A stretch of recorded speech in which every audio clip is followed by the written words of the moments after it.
been talking about the word conservation for a long time, those of us concerned about the fate of the earth and of the fellow creatures here, and done a lot of good work to protect some habitats and some creatures. But there's been some concern for some time that it's a kind of 20th century idea. And obviously we can't throw out a word that's been so useful in doing some protections. But we need to redefine it, re-inhabit it, make it new in a way that we think about protection in a much broader context that takes into consideration not only the environmental issues, but environmental justice and the people who are suffering from the lack of protection in places all over the world. So we just understand the interwoven nature of cultural and environmental crisis today in a way we never did, and that's one of the kind of perverse gifts of climate change, right? That we're forced to take on both justice and environmental sustainability together.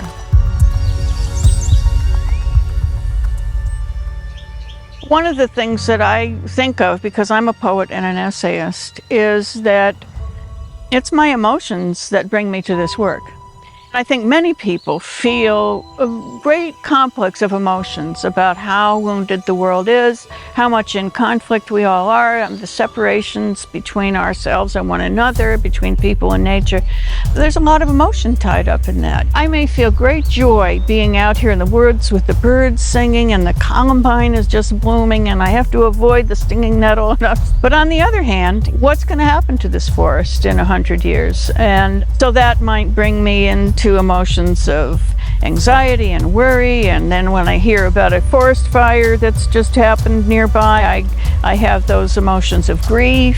And then when I think about certain forces of capitalism or government inaction that make it not possible for us to do the protections we need, then I'm outraged.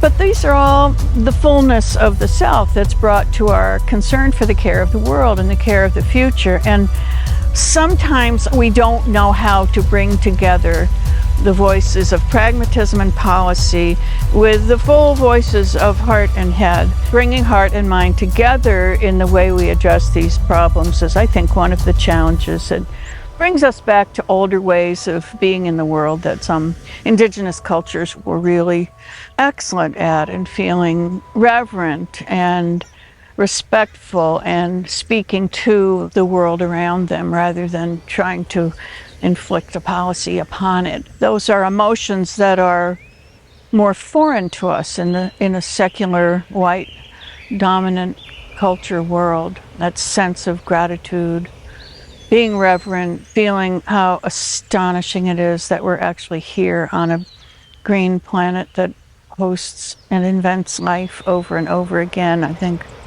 that basic astonishment at our existence is a beginning for us to join together some of our great Western science with the great indigenous knowledge that still can come to us from the people of this continent.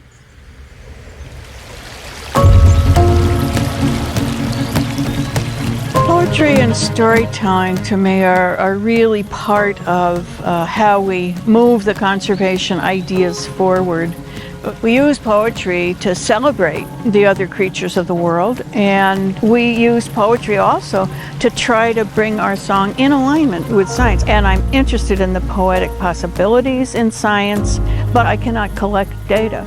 But I can pillage the data of scientists and create something that maybe represents more of that wholeness of mind and heart through the poem and essay, and then maybe bring an experience of connection to readers. Also helpful in the time of such loss with the great extinctions that are happening on the planet. It's a place that people can share their grief, witness to what it is to be a human being who cares deeply about the animal world. And the more people who can voice these feelings, the more that helps us bring a culture that has an ethos of care and protection for all the other beings. I love that I have the gift of living in a world of beauty and diversity and adaptability and inventiveness.